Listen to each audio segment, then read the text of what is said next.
Huwag na po tayo magkunwari. Alam naman ng buong madla na nagkakaraket sa mga proyekto. Chief denies corruption allegations made against him by fugitive ex-Congressman Zaldi Ko. As settlers arrested o pinagbibitiw ni bagong Public Works Secretary Vince Dizon ang lahat ng opisyal ng DPWH hanggang sa mga district engineer. I tender my resignation as Speaker of the House of Representatives. Mahiya naman kayo sa inyong kapwa Pilipino. Kapag ka nagturo ka ng daliri kanino man, may tatlong daliring nakaturo pabalik palagi sa'yo.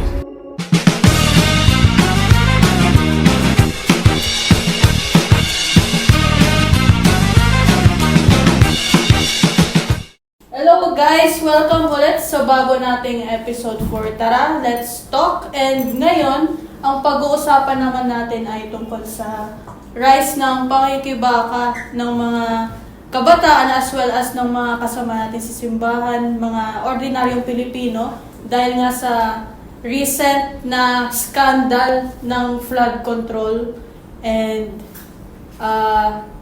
ano ba? May experience ka ba sa pakikibaka or pagsama sa mga protest? Ako, hindi talaga ako sumasama sa mga protesta.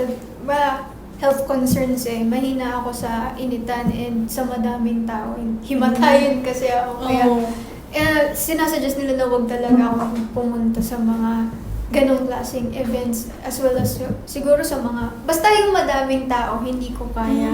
Kaya, medyo minimal lang yung involvement ko sa actual face-to-face na protest. Ikaw ba? Oo, kasi actually, ako, reporter or staffer ako ng isang campus publication, The Flame, EBUST, and pumupunta talaga sa mga rally to cover, mag-interview ng mga tao, and so far, nakailan na ba akong protest? Since bago lang naman ako sa Flame, 2024 pa lang naman, so siguro yung una kong protest experience is nung Mayo 1, tas nung recent din yung sa Bonifacio Day. And yung ma-describe ko, yun nga, mainit, maraming tao, tsaka nakapagod kasi malayo rin yung nilalakad mo. Katulad last time nung sa Bonifacio Day, una pumunta kami sa Luneta, then parang after 1 or 2 hours, nag-MRT kami, pumunta kami sa EDSA para sa trillion peso march. So, bali dalawang events. Nakailang steps ka nun? Uy, more than 10,000 steps. So, mahaba-habang lakaran talaga yun. So, ngayon sa episode natin, ay kasama natin ay isang prominent voice, lalo na kapag dating sa, activism, and we are joined by Mr. Kiko D. And siya ay isang lecturer din sa UP Diliman and a political analyst. So, hello po, sir. Ayan, good, ano ba ngayon? Good Good afternoon afternoon sa po, ating sir. lahat. Good afternoon din sa mga nanonood ngayon. Opo, kamusta naman po, sir? Yung pagpunta niyo po dito, first time niyo po sa US? Hindi naman first time, pero hindi ako masyadong madalas dito sa Espanya. Medyo na lang, naguluhan lang ako sa flow ng traffic kung ano yung mga one way and everything. So, medyo paikot-ikot ako dito ng konti. Dami nga okay pong naman. road closures around UST. Oo. Tsaka may na-aksidente atang bus sa I don't know kung sa Espanya yun or something else, pero parang may bus na napigilan dun sa harap na hindi ko maintindihan ano nangyayari. Yun po yung typical life dito sa Espanya. Ayan. Dito Tapos sa maulan pa, medyo. Oo nga, kaya nga yung naunang di ba, naapektuhan pag bumabaha, di ba? Opo, sir. Speaking of bumabaha, Oh my God. Ano ba naalala mo pag baha? syempre, flood control project. Talaga? Ano masasabi mo? Nakita ko sa balita kanina, sino to? Si Diskaya, nag-surrender na to sa NBI. Wow. Pero, when it comes to masasabi tungkol sa flood control projects, syempre, nakatira ako sa epicenter ng flood control projects Bulacan? Syempre. First district. So, yung mga taong involved, syempre, sila yung mga nakikita naming nakalagay sa posters, nakapaskil yung mukha. Oh. Very bald-headed. Pero Sino ba yun? before ano yan, yung sa scandal ng flood control, parang nakakaramdam ka na ba na may corruption talaga pag sa mga ganyan? Oo, kasi ang dami namin nababalitaan na siguro yung mga sabi-sabi na may nilinis na kanal sa ganitong street. Tapos pagtatanungin mo, magkano? 20 million. 20 million panglinis lang ng kanal. Parang may something iffy about that na. And yun nga, and as time goes by, biglang may mga pumuputok na, oh my God, billion-billion yung ginagastos sa mga ganun. Pero parang hindi naman namin nakikita na, parang, ba't ang mahal? Tapos ganun lang. And hindi din siya nagagamit or hindi siya complete. Parang there's something iffy about it talaga. Tama po sir na kapag ganyang may mga project, parang may pinapaskill dapat na parang tarpaulin na naka-declare or nakalagay po doon kung magkano po yung budget na inawan. Oo naman, pero ayun nga parang garapal siya, di ba? So kahit na may tarpaulin doon, parang hindi naman nila, you would think na aayusin nila yung trabaho nila kasi nandun yung pangalan ng contractor, nandun yung pangalan ng andun yung pangalan ng DPWH, di ba? Pero parang ganun pa rin kahit na may tarpaulin, minsan for 2 years, 3 years, ganun pa rin, walang nagbabago. And usually pag ganun, pati yung construction site, nakatakip din ng tarpaulin. So hindi mo nakikita kung ano nangyayari sa loob. Minsan ganun, pero minsan may nakita ako recently na parang yung Google Earth kitang-kita yung tarpaulin na parang tapos 2 years later, ganun pa rin yung itsura niya. So parang minsan tatago, minsan garapal, pero ganun talaga. So parang ghost talaga walang movement. Ako kasi taga-Pasay ako Wala akong nakikitang flood control project. Bahain mo kayo? Sa ano kasi ako, sa EDSA Malibay. So, talagang bahain talaga dun kasi kapag pupunta ka sa plaza, parang pababa yung ano. So, pagdating dun sa plaza mismo, baha talaga dun. Pero wala naman ako nakikita na projects or whatsoever about flood control. So, siguro balik tayo dun sa talks, dun sa pag-attend ng mga tao sa mga recent protests. Parang very historical nga ito kasi ngayon lang ulit nagsama-sama lahat ng mga tao para to rally against corruption po sa flood control scandal. And ano po naman masasabi niyo sir na sobrang dami po na yung turnout po ng mga rallies ngayon parami rin. Well, tingin ko rin dahil siya sa issue din, di ba? Kasi, kasi hindi itong corruption yung first na mga rallies na inattendan ko, tsaka tumulong din ako sa pag-organize, no? Kasi involved din ako dun sa impeachment ni VP Sara Duterte na parang yung end ng issue noon bandang early August nung nagsisimula na rin itong mga exposés tungkol sa flood control. And then kitang-kita yung difference kasi nung panahon din, maraming galit na rin, pero parang kung meron kang crowd na 10,000, madami na yun, di ba?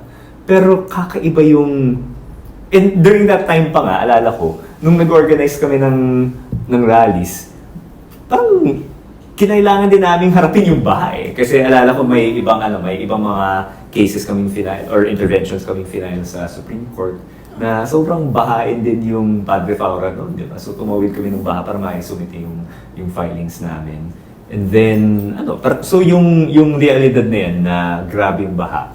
And then kitang-kita na sa dami-dami ng ginagastos sa flood control na since 2024. Parang supposedly 5,500 flood control projects yung naipatayo. Pero sobrang lala pa rin yung baha kung saan-saan sa Pilipinas. Gets yung galit ng mga tao. Tapos, pag pinagsabay mo yun dun sa mga pinapalabas sa social media ng mga, parang ng mga kamag-anak na politiko, kontratista na magagarbong lifestyle yung pinapakita, kumbaga yung injustice kitang-kita doon na ang daming ako swerte ako, bihira lang akong kailangang tumawid ng baha kasi medyo privileged naman yung status ko, di ba? Pero kung araw-araw hinaharap mo yun and then nakikita mo sa social media na nakakainis siya, di ba? Yung nakikita mo sa social media na kung saan-saan gusto yung ginagastos yung pera na supposedly kanila pero parang hard to argue na kanila talaga yun kung gantong kalala yung issue ng flood control tapos walang parang ang laki-laki ng kinikita nila kahit na hindi effective yung projects, di ba? So pag nagsama yung dalawang yun, yun feeling ko yung dahilan ko bakit sobrang dami yung lumalabas ngayon. In-expect niyo po ba na ganun kadami yung pupunta bilang organizer? No, I think nung September 21, yung pinaghandaan, yung Marcos. initial expectation, yung Trillion. anniversary ng yung anniversary ng martial law yun. Opo. Pero yun din yung first edition ng Opo. Trillion Peso March. Not to speak for yung sa Luneta kasi less familiar ako dun sa turnout noon. Pero yung sa People Power Monument, ang expected namin doon siguro 30,000 yung ni-report namin. At medyo matapang na kami sa lagay na yun na okay, 30,000 dapat kami doon. I think yung lowest estimate na narinig ko nung September 21 nasa 80,000 din. So talagang blown away kami doon. But that being said, ang hindsight's 2020, di ba? If looking back na ganun kagalit talaga yung mga tao na yung lala ng baha, yung pagkagarapal ng yung mga kamag-anak ng mga politiko, ng mga contractors, I guess we shouldn't have been so surprised na ganun karami yung lumabas. Ano po yung difference nung atmosphere po siguro ng mga rally po lately kaysa po doon sa mga naunang rally? I think parang mas ganadong lumabas yung mga tao. Tingin ko combination siya dun sa yung mga rallies na inorganize namin around yung impeachment ni VP Sara. Maraming galing, pero kukonti lang pa lang yung lumalabas, di ba? And then, yung isa pang contrast, di nga rally ito, pero parang yung mga campaign sorties ni VP Lenny na maraming lumalabas din. Opo. Iba din yung vibe nun, di ba? Parang, kasi kampanya nun, di ba? Siyempre, may mga issue kang sinisita, pero masaya naman yung mga tao, excited sila for a candidate. Itong mga, anti-corruption rallies, yung vibe niya parang similar siya dun sa mga Lenny rallies na sobrang daming tao, tapos may makikilala ka, or may makikita ka doon na kakilala mo na for the longest time, hindi mo nakikita, so may mga biglaang reunion na nagaganap doon, tapos very peaceful, minsan may mga witty na placard or chant. So, yun parang, similar dun sa VP Lenny rallies. Pero yung level ng galit ng mga tao, I think iba compared dun sa 2022. Kasi alala ko, nung September 21, napadaan si Chavit Singson dun sa People Power Monument. Tapos, di naman siya sinaktan, pero dinungo siya ng mga tao na parang yung nangyayari sa stage kasi may chant na kadiri mga corrupt, something like that. So yung mga tao nakakita sa kanya, tumingin sa kanya, tapos tinuruan siya na kadiri mga corrupt, diba? So yung level ng galit, I think, iba compared to before. So yun yung difference. Sir, nabanggit niyo po na di ka po familiar sa crowd sa Luneta po. Ano po yung pagkakaiba ng crowd po doon sa crowd sa... I think mas, kasi church yung nag-organize dito sa People Power Monument, diba? So syempre, bagamat open naman yung church leaders na katrabaho namin na sumama kahit sino, syempre iba yung look, iba yung vibe pag church yung nag-organize, diba? So yung napansin ko sa Luneta, very interesting din na parang mas counterculture yung nagpapakita doon. Mas marami yung mga parang hip-hop community na nandyan. I think maraming youth groups or student groups na parang mas prefer nila yung vibe nila sa Luneta. So I think maganda yung approach nga na parang very important tingin ko yung leadership ng church kasi moral issue nga yung corruption, di ba? So to be able to make a strong statement, I think maganda na nandyan sila. Pero at the same time, maganda rin na merong venue din para sa mga iba yung means of expression na ginagamit. So, I think yun yung, at least, I don't want to say, kasi I wasn't in Luneta for both days, so I don't want to say na alam ko talaga yung nangyayari doon. But from surface level, yun yung nakikita kong kagandahan na may ganitong dalawang venues. So, paano po yung feeling na nakikita niyo po yung mga tao na nagfa-fight for and standing up for what is right? And yun nga hindi lang yung age group na mas nakakatanda, pati din yung mga bata. Nakikita niyo po ba yung mga batang maliit po, bit-bit po nila sa mga... Minsan, no? Although I think kagaya na nga nang nabanggit mo, parang we would discourage yung mga tao na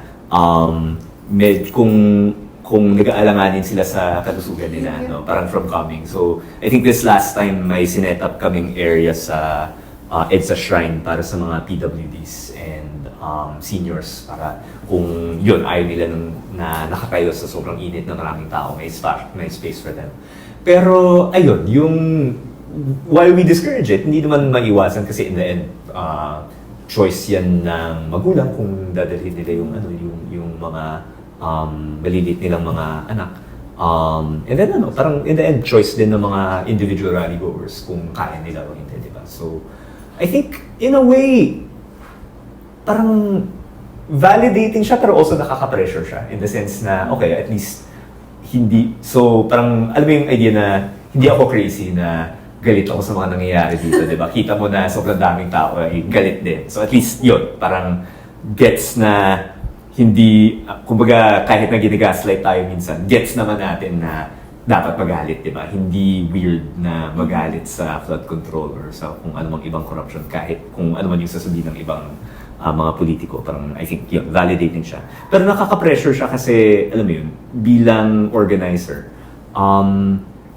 kumbaga, may nakikita yung mga tao dun sa mga spaces na parang ina-organize namin sa People Power Monument or, again, I can't speak for Luneta, pero feeling ko may ganong pressure din sa kanila na kita ng mga tao na para maihayag namin yung galit namin, we will come here, no? And so yung mula sa pagbuo ng program, parang okay, tama ba, na-express ba namin ang lahat ng saloobin ng mga tao, down to yung, yun, pag-ensure na ligtas yung magiging daloy ng mga activities sa araw na yun. Medyo nakaka-pressure yun dahil, ayun nga, marami yung tumitingin doon sa espasyo na yun. And hindi lang tumitingin, pero pumupunta to express themselves. So how do we make sure na meaningful pa rin yung magiging experience nila? And di lang meaningful, pero parang tapat dun sa nararamdaman nila yung magiging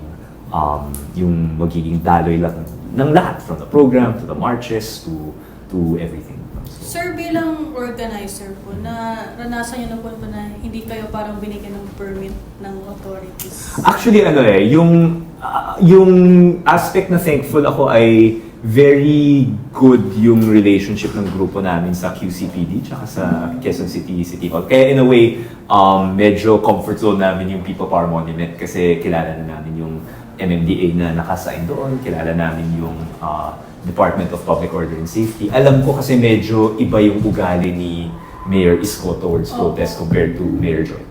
So I don't want to I don't want to get into more detail than that, pero basta ako thankful ako dun sa area na yun. So in a sense walang issue sa permit, although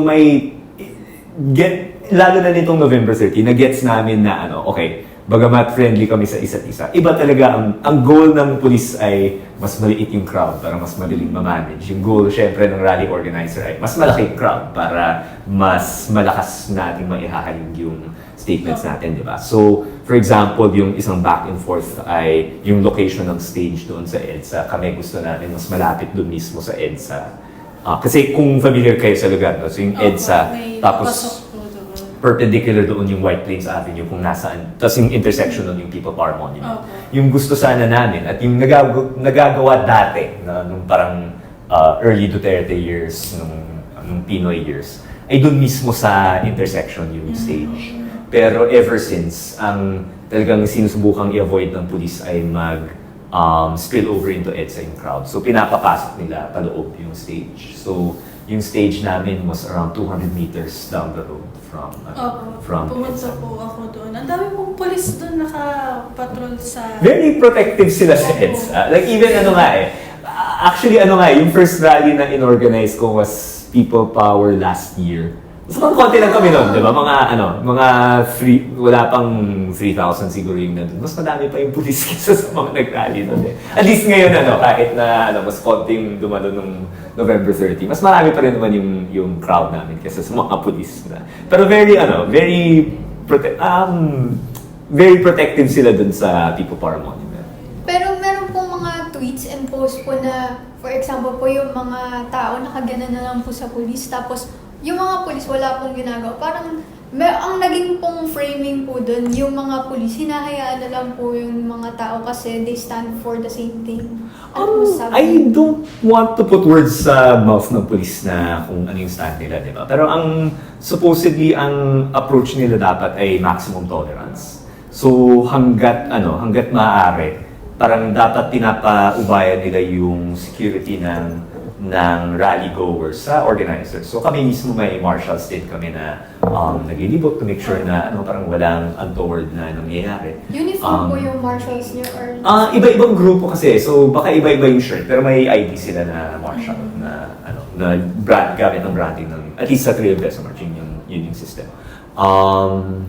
So, pero yun, in terms of kung bakit kung bakit ganun yung ugali ng police. On one level, nandiyan yung maximum tolerance. I'd like to think din na hopefully, kasi parang pera din nila bilang mga taxpayers din yung mga police at saka parte din sila ng, and in a way, parte din sila ng gobyerno na kung nakikita nila na hirap sila sa budget, napupunta sa wrong places for lack of a better term, yung pera na dapat napupunta sa mga government projects. You can imagine na magagalit din sila. But again, this is just parang speculation ko lang to. Hindi ko, ayokong sabihin. I don't want to put the words in anyone's mouth. So, ngayon po, nagsisimula na po na dumami po yung mga taong naengganyong sumama sa mga rally and to be vocal about their stance in certain issues. Nagiging challenge po ba yung pag-sustain ng activism in the long run po? I think so. Nandyan kasi naman, yung galit ay, nandyan pa rin. In a way, yung current state of the issue right now, inaabangan natin yung final list na, ng mga pa-filean ng ombudsman, no? So, kasi sinabi niya na by December 15, may makakasuhan na ng mga matataas na opisyal. We're waiting. Merry Christmas. Yun nga, di ba? December 11 Pero yun nga pero may countdown nga, di ba? Tapos sino-sino yung mga yun, di ba? Kasi talagang mga matataas na opisyal yung mga file. Wala bang sasantuhin? And ako medyo ninenervyos ako kasi parang sa case ni former Speaker Martin Romualdez, di ba? Parang alala ko nung November 30, 3 weeks before November 30, sabi ni President Marcos walang ebidensya. 2 weeks before November 30, sabi ni DPWH Secretary Vince Dizon na kakasuhan si Speaker Romualdez. Tapos the week before, yung ICI medyo nagdalawang isip, di ba? So ako medyo kinakabahan ako, lusot ba to o hindi? And then I think recently din si former Senate President Escudero, medyo ganun din, di ba? Parang at first sinasabi ni Ombudsman Remulla na masasama siya, tapos biglang, baka for further investigation na lang daw siya and certain other senators, di ba? So, yun, I think, we're waiting, mangyayari sa December 15. Kung iilan lang yung makakasuhan, then tingin ko bitin pa rin yun, di ba? Kasi gusto nga makita ng mga tao. Kahit sinong opisyal ay dapat subject to the law, di ba? Parang walang dapat makakatakas dito sa sistemang pangkatarungan natin. So, I think if our fears materialize na kukunti lang yung makakasuhan, I think nandyan pa rin yung galit. Pero bukod dyan, nandyan din yung question ng ang daming ibang issues na parang pinapalitaw seemingly to distract us. Yes. Like, halimbawa, yung missing sa bongero. Missing sa bongero. So, doon na una yun, di ba? And then, yung recent na yung sinabi ni President Marcos na political dynasty. Oo, na hindi nga siya certified as urgent, di ba? Parang giving priority lang na parang cheap talk lang ata yun eh. Pero ako, hati ako dyan, di ba? Kasi advocate din ako ng anti-political dynasty. So, syempre, kahit anong positive steps towards dyan ay welcome ko. Pero parang at the back of my head, inisip ko rin, ginagawa mo lang ba to kasi parang pabango siya kasi come December 15, medyo hindi tayo matutuwa sa nangyayari doon, di ba? So, I think, yun, sa dami ng issues na lumilitaw. And then also, nung rally ng INC, nagkalat si Senator Amy na kung ano-anong sinabi, pampagulo din ng issue, di ba? So, in terms of yung attention natin, I think, sa dami ng, parang sa pagka-overwhelming ng lahat ng nangyayari, medyo may temptation. Kahit ako, na-organizer na nga ako, may temptation na mag-tune out, di ba? And then, isang level pa doon yung pagod, di ba? Kasi kami parang bukod sa November 30, between September 1 and November 30, may mga inorganize kami mga White Friday rallies kung saan-saan. Na yun, medyo nakakaubos din yun ng lakas, di ba? So, challenging yun. But at the same time, I think kung nandyan yung galit ng mga tao, na parang yun yung pinakaugat naman ng lahat ng protests. I think on one hand, yun, merong tutugon pa rin when we call for rallies. And on the other hand, kahit na hindi kami mismo yung nag-organize. What we saw, especially nung early part of the issue ng mga September, mismong mga parang unorganized forces, mismo mga parang first time mag-rally, hindi lang nag-rally, nag-organize pa for the first time, di ba? May mga ganong tipong tao. I think lumilitaw din sila sa issue eh. So, it's a challenge but also I recognize na siguro a bigger part of it belongs to the organizers. Pero kahit hindi lang naman kami yung nag-rally, di ba? I think then because of the level of the issue, marami ring nagsisilabas kung magtawag kami o hindi. Sir, paano niyo po ma-describe yung parang difference sa political awareness ng kabataan sa mga mas nakakatanda? Oh, I don't know actually. Ano ba? Kasi in terms of yung traditional na balita, for sure yung mga mas nakatatanda yung mas nanonood doon, di ba? Yung mga dyaryo, yung mga TV Patrol, ganun tipong news. Pero iba rin yung naging sources ng younger generations, diba? Ng mga Gen Z. Anong generation po ba kayo? Ako yung millennial, diba? So medyo gumikit na ako doon. I don't know kung counted pa as bagets ang millennial. Kasi medyo nagka-cringe na yung mga kasama ko pag sinasabihan ako na youth leader daw ako. Medyo masyado malayo na ata ko doon. Pero ayun, in terms of yung inputs, iba naman yung iba yung ginagamit ng older generations, iba yung ginagamit ng Gen Z, yung millennial medyo gumigit na. So in terms of awareness, I'm not sure kung baka parang I think pag Gen Z, mas yung fresh news na kukuha nyo agad. Kasi nabibreak agad sa Twitter, sa TikTok or something. Siguro yung mas sort of, although yung mas buong picture, baka mas nakukuha pag sa dyaryo mo siya binasa o sa parang sa TV news.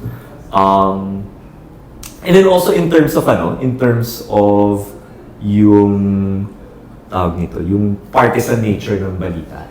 Kasi pag dyaryo o TV yung papanoorin mo, syempre may halong bias din dyan, di ba? Pero may effort pa rin na as you might be aware, may effort na maging balance, maging fair, not unbiased, pero maging fair kahit paano.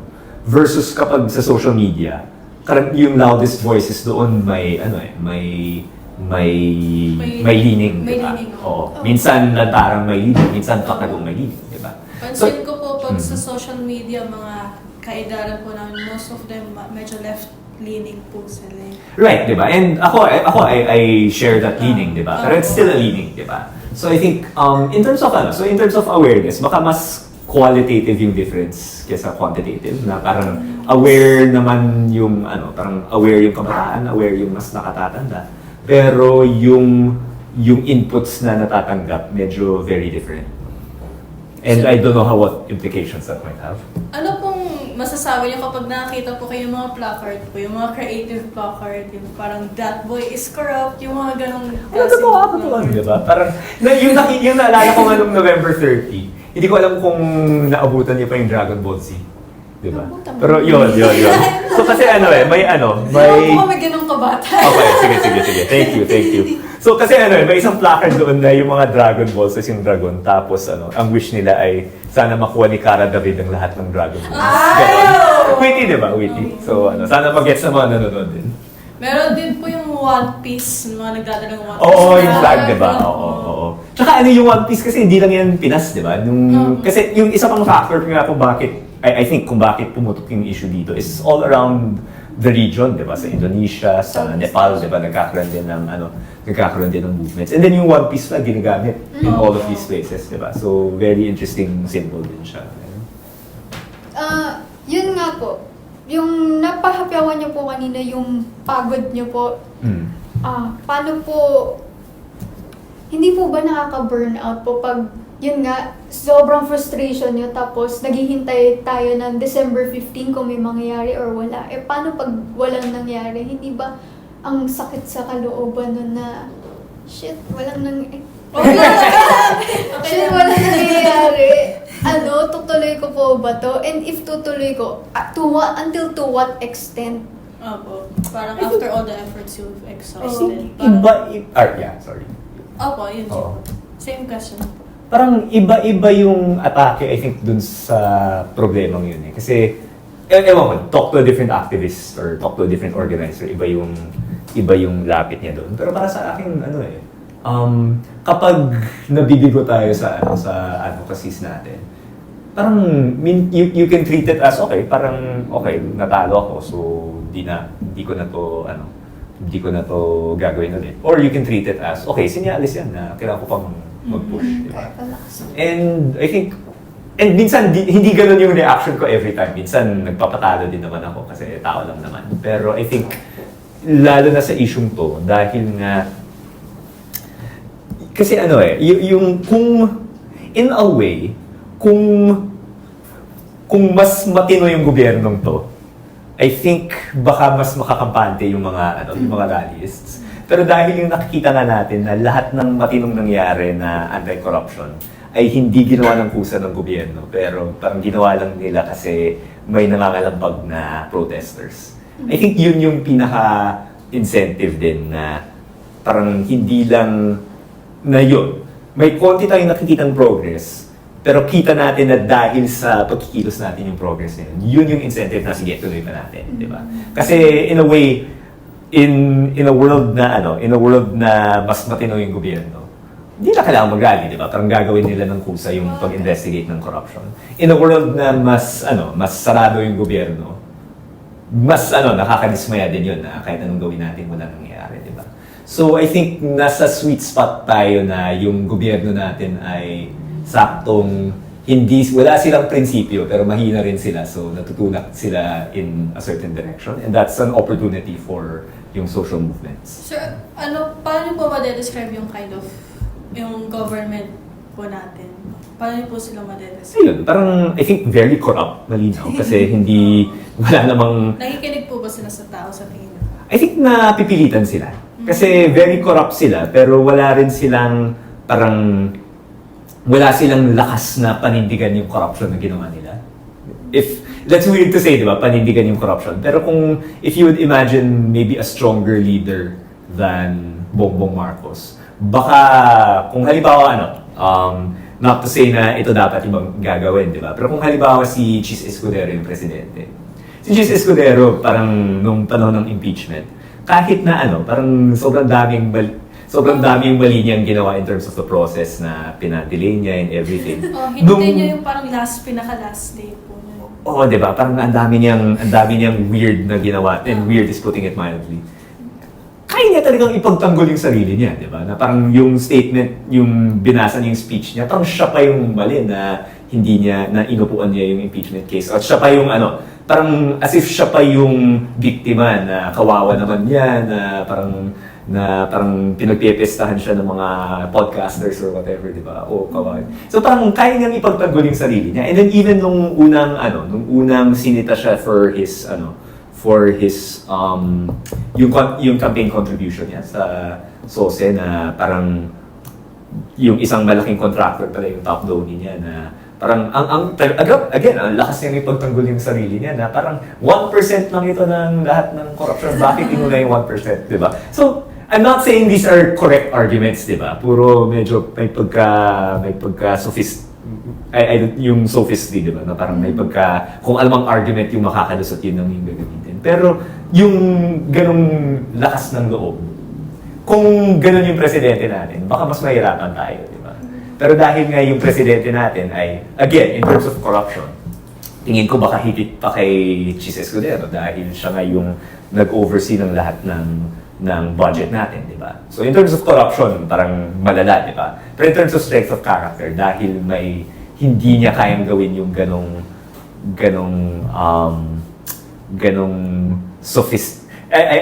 there's a better term than sophistic, pero yun lang yung inisip ko. Yung tipong sasabihin lang niya kahit ano para may pagtanggol ng sarili niya. Wala siyang ganong strength of character. Baka kaya siya natutulak in these certain directions. And again, we recognize na kung siya lang mismo ang hahayaan, hindi niya gagawin yung mga to. At hindi rin niya gagawin yung mga reforms. So, parang yung mga biglang support niya palang anti-dynasty law or whatever. Parang gets namin na hindi niya yan gagawin kung own free will lang yung gagawin niya. Pero dahil mahina ang will niya, kaya siyang itulak in one direction or another. Sir, So, opportunity siya. Yung parang, ano nga po ako dyan kay President Marcos po natin, siya yung nag-push po, di ba, ng investigations for the flood control ng SONA.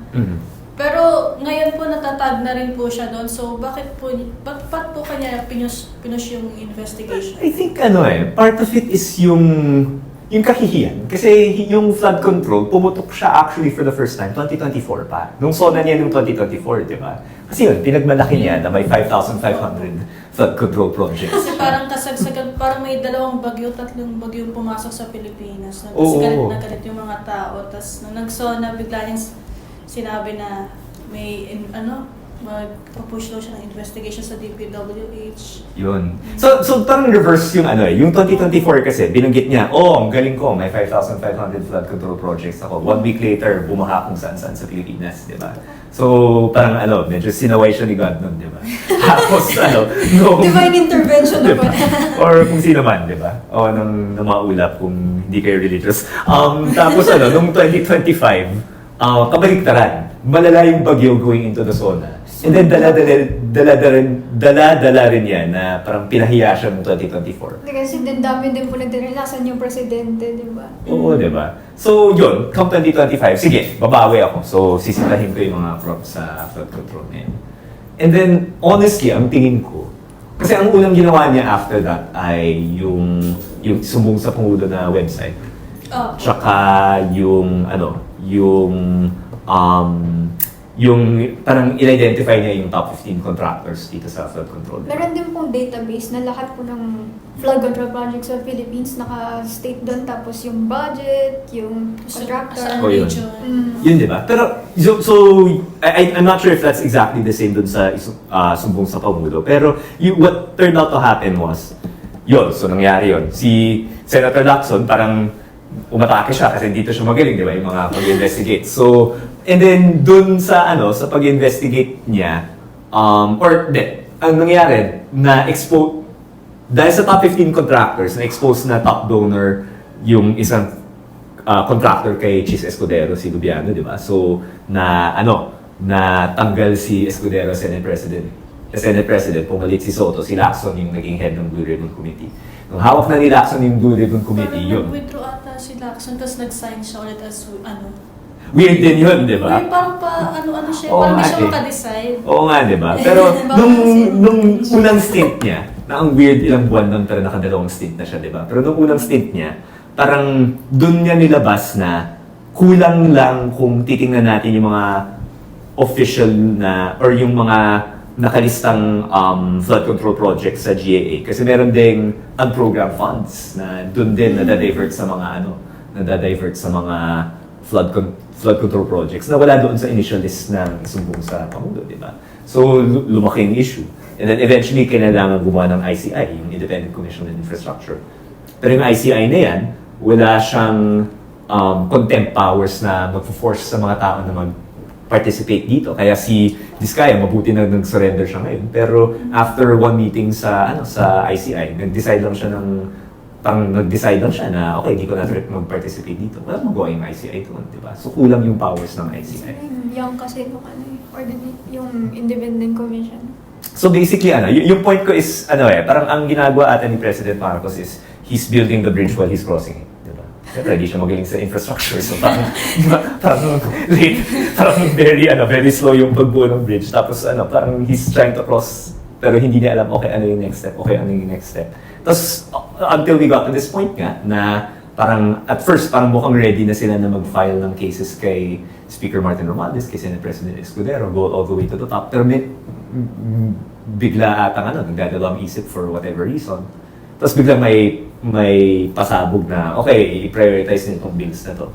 Ako, again, parang of two minds ako doon eh. Kasi on one side, sige, great, anti-dynasty, kailangan natin yan. Pero, or tsaka yung Independent Commission law ni na Congresswoman Laila de Lima, kailangan din natin yan.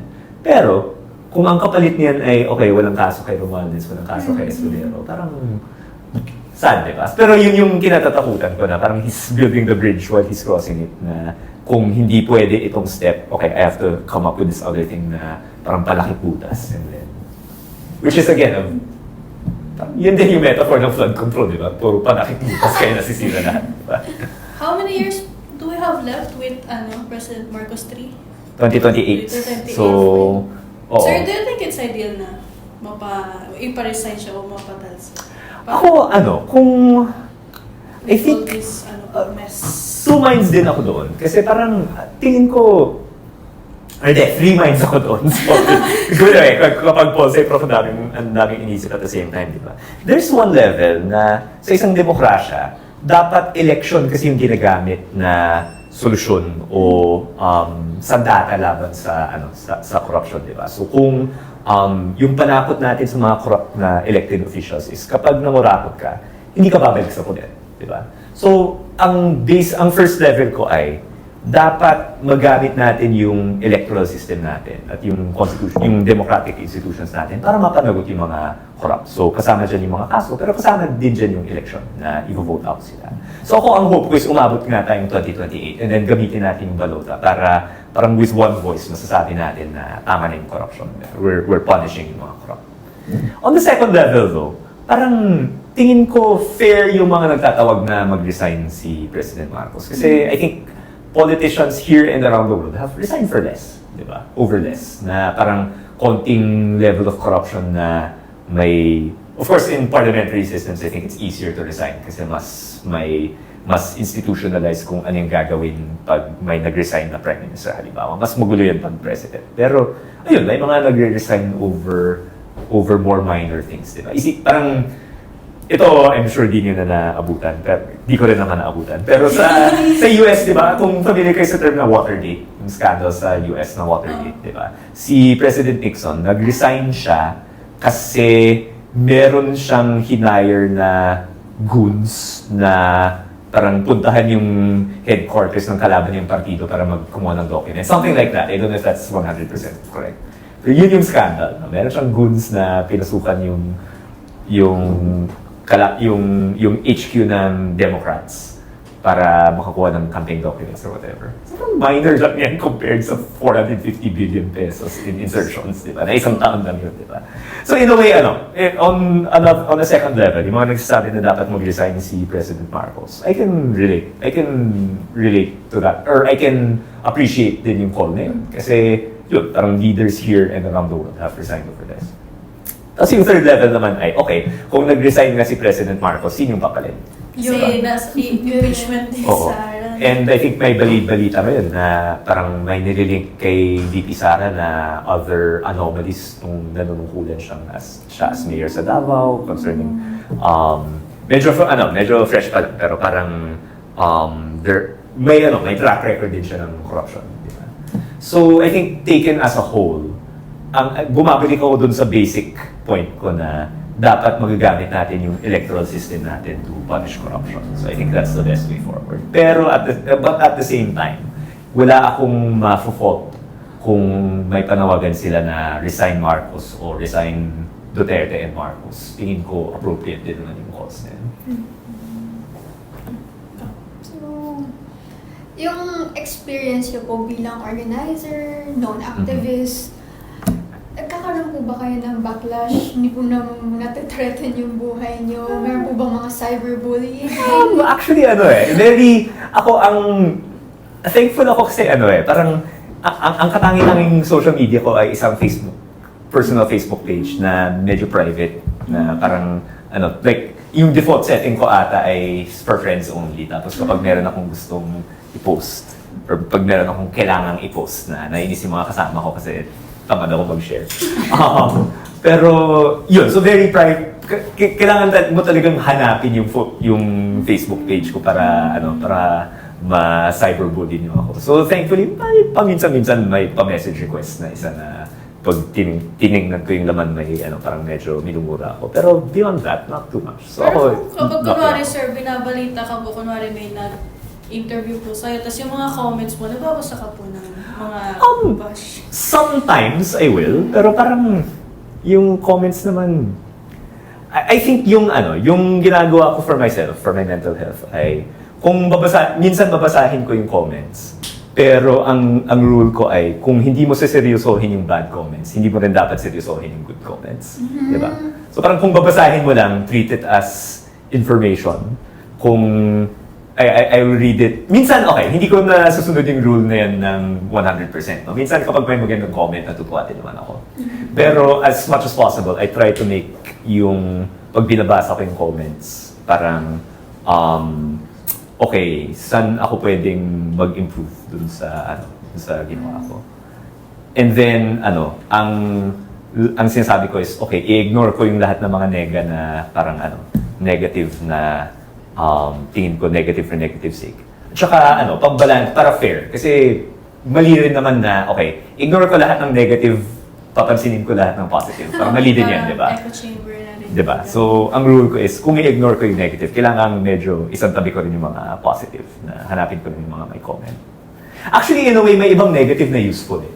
Kasi, halimbawa, para sa akin, kung may pro Duterte na very negative sa akin, ang ibig sabihin, okay, at least nagiging malinaw ako na mali sa communication ko na mali yung stand or hindi ako sang-ayon sa stand ni Duterte. Or kung may pro Marcos na galit sa akin. Parang, again, happy ako dyan. Okay, at least malinaw na anti-Marcos na ko-communicate ko yun. Or nare-reaffirm yung stance niyo po. Yun, correct, di ba? Or at least, kasi kesa naman ma-misconstrue ako na dahil binabatikos ko so si President Marcos biglang akalain ng mga tao pro Duterte ako. I don't want people to think that either, di ba? So minsan useful feedback din kung sino yung nambabash sa akin. Kung binabash pa rin ako ng mga fans ni BBM tsaka ni Sara, okay, good. Ibig sabihin na gets nila na hindi kami on the same page. So parang in a way, naprotektahan niyo po din yung sarili niyo for keeping things private. And... Yeah, I think again, in terms of generations, I think swerte ako na I was born when I was born na limited lang yung social media options. And then, yung default nga ay friends lang. Hindi siya yung tipong, naalala ko pa yung social media na pang friends lang siya at hindi siya ganun kaseryoso. Hindi, multiply yung nabutan ko, not quite Friendster, although I don't know if you know what multiply is, di ba? Pero, pero yun. Yung original social media na pang friends lang siya at medyo kababawan naman siya. Yun yung medyo, I don't think it'll ever happen, pero gusto kong bumalik doon na hindi ganito kaseryoso yung social media. Pero dahil naalala ko yung time na yun, ayun, parang the way I think I set things up is, very, parang limited lang yung ina-accept kong friends, wala akong follow option sa Facebook page ko, I think. So kung ano lang yung gusto kong i-blast to the world, yun very deliberate choice siya. And I think pag later generations na nag-start sa social media, mas sanay ata kayo na everything you post is for the world to see. Sir, naranasan niyo po na parang in person po kayo kinonfront dahil sa stances? Kinonfront, hindi pa. Thankfully. Gusto niyo po ba? Hindi. Medyo duwag ako in real life. Pero speaking of social media po, ngayon po kasi parang pag hindi ka po nagsasalita on social media, they take it as you tolerate what's happening. Ano po yung thoughts niyo? Silence is tolerance. I think a standard na hindi for everyone. Kung leader ka, o kung and to an extent na medyo, di naman ako political leader, pero to the extent na I speak for yung Tindig Pilipinas or other coalitions, I think yun, parang pag sa akin yun din na to, medyo fair yun, na kailangan may stand and all of these different things. Pero kung ordinaryong mamamayan yan, na ang expected mo ba is, I remember nung nasa school ako, may mga nagtatanong sa akin na, ano stand mo dito? Ako, pwede bang opinion muna? Wala pa akong, or pwede bang thoughts muna? Baka wala pa nga akong opinion. Ito lang yung random na niisip ko. So, I think I don't think required for every single Filipino na may stand siya sa bawat issue na bumabalot sa Pilipinas, di ba?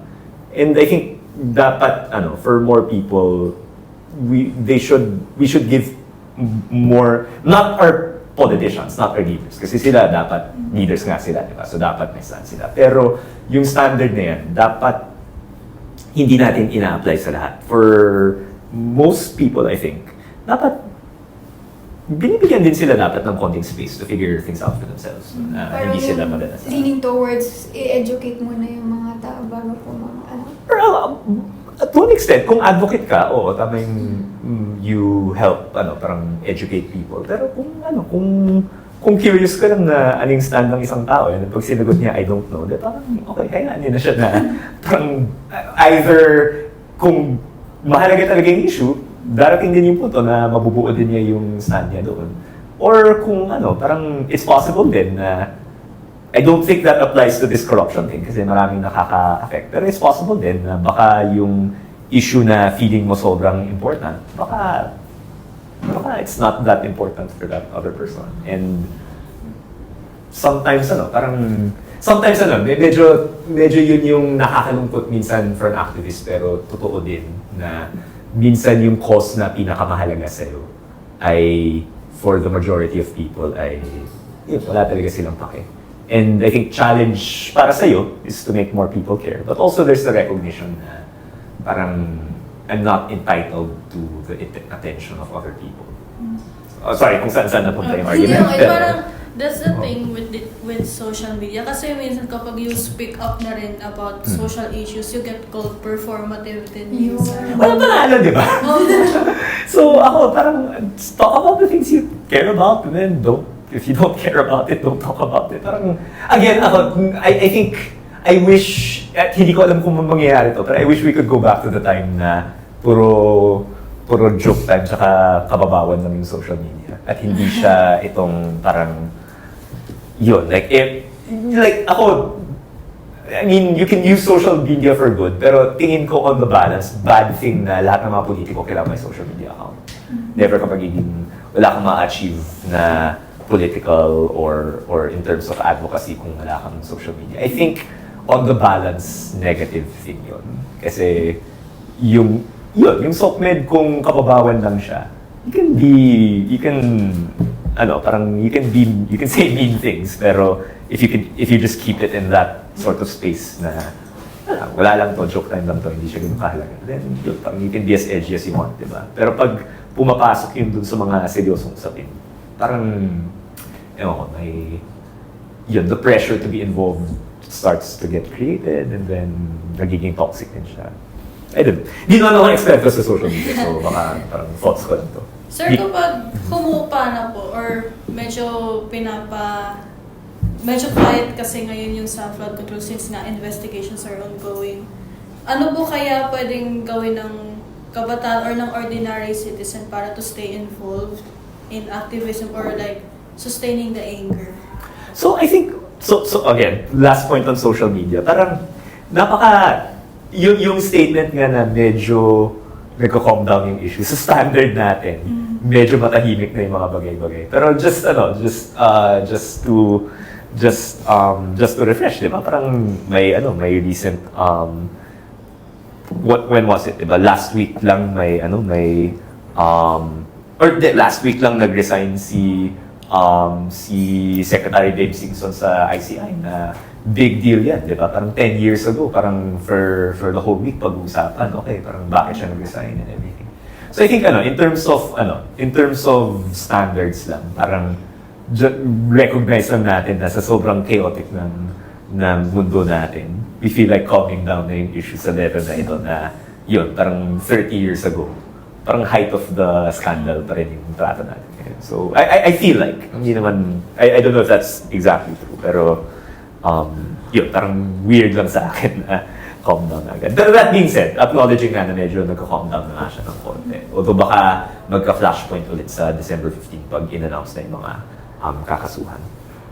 I think yung nabanggit niyo dati na sa mga lugar niyo na may parang DPWH tarpaulin dyan na forever na lang hindi gumagalaw. May mga sites where you can report this kind of thing, di ba? Kung may kampante kayo sa Pangulo, isumbong sa Pangulo. Ako wala akong kampante sa Pangulo. So pwede ang alam ko isang page na very effective yung BetterGovPH, if I'm not mistaken. So ito yung mga parang grupo ito ng mga bumubusisi sa budget, and I think meron din silang reporting portal doon. So let people know na, okay, itong project na to in this place sa Bulacan or kung saan man ay for how long supposedly since 2023 pinapatayo or yun, yung parang yung paglilinis ng gutter umabot ng 20 million pesos. No?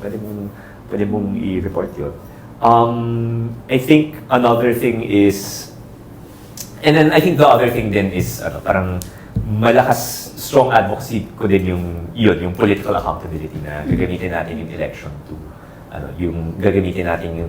punish yung officials. No? So I think a good another thing that we can do in between yung protests ay yun, parang let's keep the names in the conversation na parang lahat ng mga, again, sinabi ko sana hindi ganun kaseryoso yung social media, pero magagamit mo naman dito yung social media. May mga memes about Chis Escudero and Joel Villanueva and Chico Estrada. Kung ikikip mo yan sa circulation, at least maalala ng network natin na, okay, may ginawang mali mga politikong to. And then come the time na bumalik sila sa atin to ask for our mandate again. At least may magagawa tayo pagdating sa election. And then yun, the last one is, kung feeling nyo mahalaga pa rin yung issue, again, ako, it's this time lang na nakita ko na may mga magtatawag lang akong social media na galit ako, let's show up on this day to protest, di ba? Kung ganung level yung galit mo and you feel like nobody else is responding, you can put yourself out there and then bigla, may magpapakita rin. Or if you want to wait for the next few protests to be organized, I'm sure, kasi December medyo pagod kami lahat, pero come next year, marami ng announcements ulit na, okay, on this date, White Friday protest, whatever, may gagawin pa rin. And again, I think yung nakita natin in the last few weeks is hindi siya perfect, hindi natin nakukuha ang lahat, so there still needs to be a broader change sa composition ng leadership natin. Pero in this particular issue, effective yung protest. Kasi hindi mabubuo yung ICT kung walang ganyan. Sir, magkakaroon pa po ba ulit ng ganong kalaking demonstration ulit this month or... Not December, I think. Kasi Pasko. Kasi kayo ba, pupunta pa kayong protest kapag nagtawag ako, parang December 23, mag-protest tayo, di ba? Pero... Next year na lang po. Ayun, di ba? Next year, di ba? So, malamang... Pag next year, parang 1 year since yung sa impeachment ni Sara. Since January din ata yung na siya. Actually, yung 1 year ng impeachment ay February 5. February 5 kasi in-elevate siya sa Senate. Diba? So, pero yun. pag-file po ng impeachment. Yung pag-file, kasi part ako ng group ng nag-file for the first time. So, nag-file kami December 2. So, lumipas na actually yung 1 year. Sir, ano na po masasabi doon 1 year na palang lumipas, halos wala pang nangyayari? Yun yung statement, di ba? Parang, like, akala ko nga, ang mangyayari nung filing doon sa December 2, medyo lumilihis na sa topic, sorry. Pero nung filing sa December 2, akala ko nga, okay, magpa-file kami. And then, okay, we did our part yun. Pero parang ganito rin parang kailangan kalampagin yung gobyerno to do anything, di ba? Nag-rally kami sa House of Representatives ng ilang beses para maiakyat nila sa Senate yung impeachment case. Or hindi lang maakyat We were ready pa nga kung magkakaroon ng hearing sa Justice Committee, parang in-defend namin yung complaint namin, di ba? Parang just do something, di ba? Kasi kaming citizens. In a way, medyo extraordinary naman na may citizen na magpa-file ng impeachment complaint. Normally, dapat Congress talaga yung magpa-file nun, di ba? So yun, yung parang sa lower house, talagang we had to protest so many times. And then sa Senate, ganoon din. We had to protest so many times kasi si Chis Escudero parang pilit niyang hindi inintindi yung ibig sabihin ng fourth wheel. So, yun. Parang frustrating siya. Pero at least, yun, lalong naging malinaw sa akin na kung walang gagawin yung gobyerno kapag itong particular na gobyerno, unfortunately, wala silang gagawin kung hindi kumikilos yung mamamayan. So, meron po ba kayong message po para sa mga viewers namin about this issue po? Sa mga parang takot or hindi pa kaya or hindi nila gusto pumunta on the streets pero gusto pa nila to rally against corruption, what can they do? Well, I think so sa unang level, I think parang tama na i-prioritize niyo yung kalusugan niyo, yung health and whatever concerns, safety niyo kung pagdating sa pag-rally. And then yun, kung ano yung pwedeng gawin. And again, as frustrated as I am with the nature of social media sometimes, tool pa rin siya na ang daming na-expose na politiko dahil sa social media. Also, parang may inattendan akong forum sa Rappler recently na parang ang sinabi nga nila ay parang kung meron kayong nalalaman na parang open secret sa lugar niyo. Halimbawa, open secret na si Zaldico yung may-ari ng SunWest na ito yung ito yung nagpapatayo ng project dito sa lugar ko. Parang it started as an open secret, pero hindi pa kung kahit na alam niyo yan, quote unquote, iba pa rin pag na-expose siya sa balita, may investigation. So kung may ganun kayong tips sa lugar niyo, parang you can write to, kilala naman yung ibang mga investigative journalists, di ba? Parang you can write to them and say na, tingnan dito, di ba? And then yun, bukod sa mismong pag-shame sa kanila, you can also give tips to yung mga reporters natin.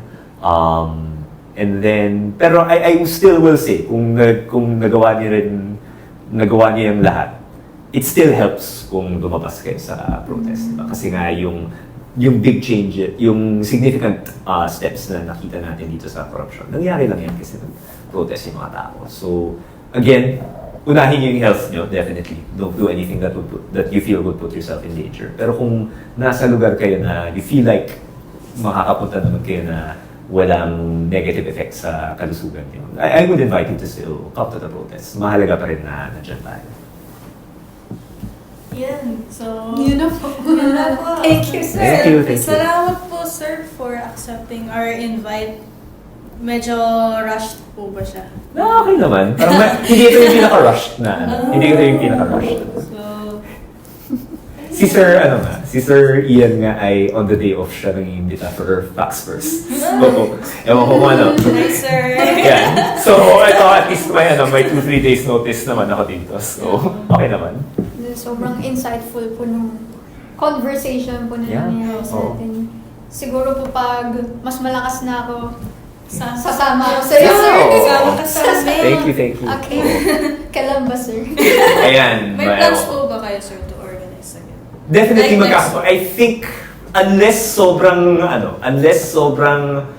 sobrang tino yung magiging cases filed sa December 15 na mapapaisip kami na kailangan pa ba ng protest, which I don't think will happen given yung pace na mga nangyayari.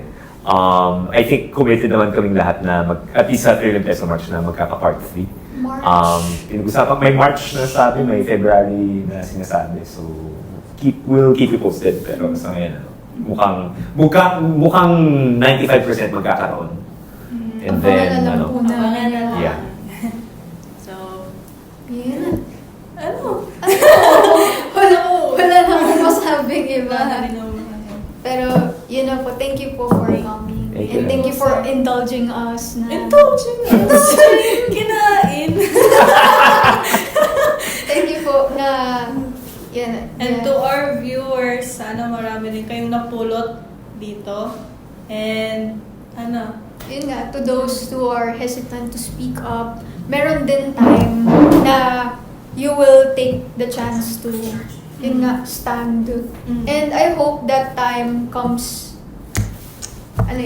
mapalapit na sa'yo yung mga panahon na ganun na kailangan magsalita. Kasi, yun nga, hindi lahat ng tao vocal about the issues that surrounds us. Pero, lahat naman tayo galit. lahat tayo galit. And sana may mangyari. And sana yung mga people na, yun nga, gumagapang, tapos nangunguha na lang ng ngupit, merong mga maleta ng pera. Sana ma-hold sila accountable. Yes. So, paano ba i-end yan? Hindi ako marunong. Off the record na lang yan. So, ayun. Thank you for watching and listening to our podcast. Abangan nyo na lang ulit yung next episode. At ang guest ay Secret. Secret And muna. Follow us on social media at Tara Let's Talk on Facebook and YouTube. I am Mariana Castro. And I'm Yasmin Yap. And this is Tara Let's Talk. Woo!